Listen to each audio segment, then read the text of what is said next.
బాబా బోధన. ఒక ఊరిలో రాఘవయ్య అనే వ్యక్తి ఉండేవాడు. అతనికి బాబాలు, స్వామీజీలంటే విపరీతమైన నమ్మకం, గౌరవం ఉండేది. ఆ ఊళ్ళోకి ఒక స్వామీజీ వచ్చాడు.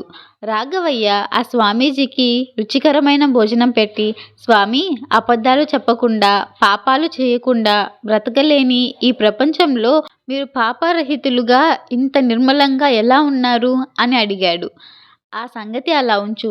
సరిగ్గా 7 రోజుల్లో ఈ ఇంట్లో మరణం ప్రాప్తమయ్యే అవకాశం ఉంది అన్నాడు స్వామీజీ. రాఘవయ్య కలవరపడి ఆస్తి పంపకాలు ఎలా జరగాలో, బాకీలు, వసూళ్లు గురించి కుటుంబ సభ్యులతో వివరించి, చిత్తశుద్ధితో దైవధ్యానం చేస్తూ సమయం గడపసాగాడు.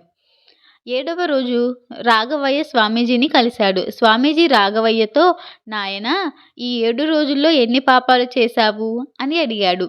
స్వామీ, మృత్యువుని ఎదురుగా ఉంచుకొని ఎలా పాపాలు చేయగలను అన్నాడు రాఘవయ్య.